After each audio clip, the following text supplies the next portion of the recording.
इतने में कहते हैं सुखदेव जी से परीक्षित जी ने प्रश्न किया है, महाराज अभी आपने कहा कि केवल रुक्मणी जी से विवाह हुआ, अब आप कह रहे हैं द्वारिका की सारी रानियां, तो और ये रानियां कौन है? क्या भगवान के और भी विवाह हुए हैं? तब सुखदेव जी ने कहा हाँ परीक्षित और भी विवाह हुआ। बोले कौन सा विवाह हुआ है, किससे हुआ महाराज, जरा ध्यान से हमें सुनाइए ना। तब कहते हैं राजन सुनो, भगवान के और विवाहों के बारे में भी सुनो। सत्राजिता स्वतैनम कृष्णाय कृत किल्बिषा श्यामंतकेन मणिना स्वयमोद्य में दतावन। बोले सत्राजित नाम का राजा हुआ है भगवान के राज्य में, जिसको सूर्यदेव के प्रताप से एक मणि प्राप्त हुई।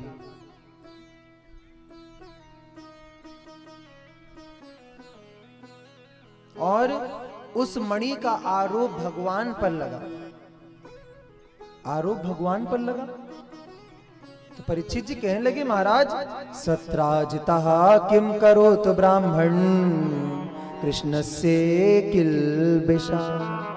महाराज ये सत्राजित कौन था और इसने क्यों भगवान पे आरोप लगाया? श्री कृष्ण किल्बिषा, श्री कृष्ण पे आरोप और चोरी का, क्या भगवान ने चुराई थी? क्या है पूरा वृत्तांत सुनाइए ना। दता सुतो हरे, पूरा दृष्टांत में सुनाइए। तो सुखदेव जी कहते हैं आसीद सत्राजिता सूर्यो भक्तस्य परमः सखा। बोले सूर्यदेव की परम भक्ति करने पर सत्राजित को सूर्य नारायण ने एक मणि दी। वो मणि भगवान के पास दिखाने के लिए लाया और भगवान ने कहा अरे ये क्या? बोले प्रभु ये मणि दी है। बोले अच्छा, और ये मणि कैसी थी? रोज 8 भार सोना देती थी। कितना? 8 भार। भगवान ने कहा इस मणि को हमारे राजकोष में जमा करा, तो जितना मन हो उतना सोना रोज लेते जाना। लेकिन उसने भगवान की बात नहीं मानी। एक दिन कहते हैं सत्राजित का भाई प्रसेन था, अपने बड़े भैया की मणि पहन करके कहते हैं वो जंगल में शिकार खेलने गया और उसको शेर ने मार दिया। शेर ने मार करके मणि ले गए। भाई नहीं लौटा। सत्राजित ने पता लगाया, पता चला भाई मर गया। उसने सोचा ओहो, हो ना हो द्वारिकाधीश ने ही मेरे भाई को मारा है। क्यों? उन्होंने कहा था मणि दो, मैंने नहीं दिया, भाई को अकेला जानकर मार दिया और मणि चुरा ली। महाराज पूरी द्वारिका में बात फैल गई कि द्वारिकाधीश चोर है, द्वारिकाधीश चोर है। और जब भगवान तक बात पहुंची तब भगवान अपने गुरु के पास में गए। गुरु से कहा है गुरुदेव मुझे किस बात का आरोप लग रहा है? तब गुरु ने कहा कि तुमने गणेश चतुर्थी का चंद्रमा देखा था इसलिए, और मैया गणेश चतुर्थी का चंद्रमा नहीं देखना चाहिए, और जो भी चंद्रमा देखे वो इस कथा को जरूर सुन ले। इस कथा को सुनने से जो चंद्रमा देखता है उसका पाप उससे नहीं लगता, जो इस कथा का स्मरण करता है या इसे सुने।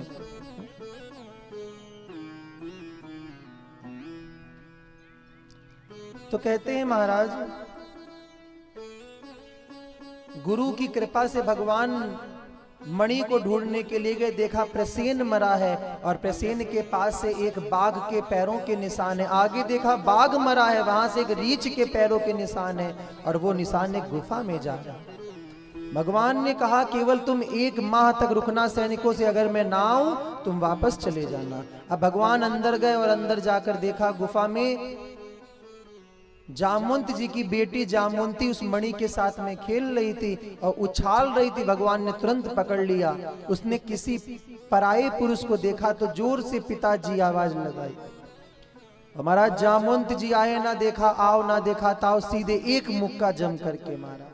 भगवान ने भी कहा अब ऐसी बात है तो यही सही, और भगवान ने भी मारना शुरू कर दिया। कहते महाराज 28 दिन तक युद्ध चला। कितने दिन तक?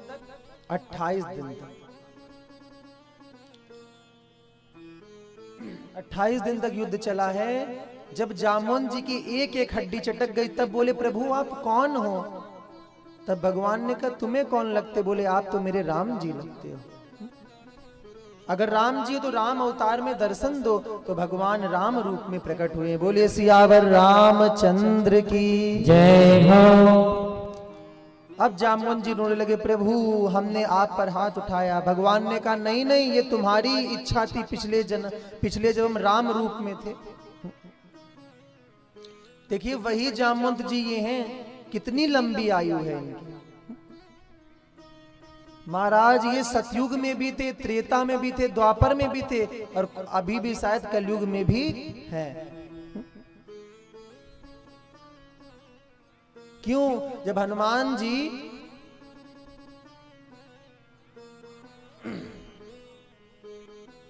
कहते हैं महाराज इस प्रकार जामवंत जी ने कहा प्रभु तो मैंने आपसे युद्ध क्यों किया?